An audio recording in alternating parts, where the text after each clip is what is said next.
Guys, তোমরা যে game play দেখতে পারছো এটা কিন্তু একটি নর্মাল ডিভাইস দিয়ে স্ক্রিন রেকর্ড করা হয়েছে, অথচ এতে কোনো প্রকার লেগ কিংবা ফ্রেম ড্রপ দেখতে পারছো না। আমাদের মধ্যে অনেকেই আছি যারা ইউটিউবে, ফেসবুকে কিংবা টিকটকের মধ্যে ভিডিও আপলোড করার জন্য free fire game play record করতে চাই, কিন্তু সেটা করতে পারি না আমাদের কাছে থাকা নর্মাল ডিভাইসের কারণে। কারণ নর্মাল ডিভাইস দিয়ে স্ক্রিন রেকর্ড করতে গেলে প্রচুর পরিমাণে লেগ করে এবং ফ্রেম ড্রপের কারণে আমরা গেম প্লে করতে পারি না। কিন্তু এখন থেকে চাইলে তোমরা স্ক্রিন রেকর্ড করে লেগ ফ্রি গেম প্লে করতে পারো, কারণ আজকের এই ভিডিওতে তোমাদেরকে আমি এমন একটা স্ক্রিন রেকর্ডার দিব যেটা সাহায্যে কোনো প্রকার লেগ ছাড়াই তোমরা স্ক্রিন রেকর্ড করতে পারবে, ঠিক আমার মতো। তার আগে দেখিয়ে দেই তোমাদেরকে এই স্ক্রিন রেকর্ডারের মধ্যে কি রকম সুবিধা পাচ্ছ।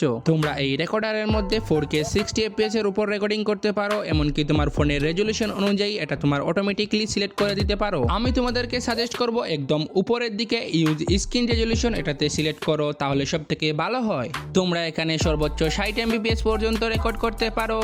আর যদি তোমার ফোন সাপোর্ট করে তাহলে তুমি 120 FPS সিলেক্ট করতে পারো, যেটা কিন্তু মারাত্মক স্মুথ হবে। এছাড়াও রয়েছে এখানে সবথেকে important future internal audio recording এবং মাইক্রোফোন, দুইটাই রয়েছে এখানে। এই স্ক্রিন রেকর্ডার পাওয়ার জন্য তোমরা ভিডিওর নিচের দিকে একটু খেয়াল করো, দেখতে পারবে ঠিক এইরকম একটা অপশন রয়েছে, এখানে ক্লিক করো। তারপর যে ভিডিও আসবে সেই ভিডিওর ডেসক্রিপশনে কিন্তু এই রেকর্ডারটা দেওয়া আছে, তোমরা সেটা ডাউনলোড করতে পারো একদম ফ্রিতে। আর সেই ভিডিওটা কিন্তু এই স্ক্রিন রেকর্ডার দিয়েই করা হয়েছে, চাইলে তোমরা সেটা দেখতে পারো।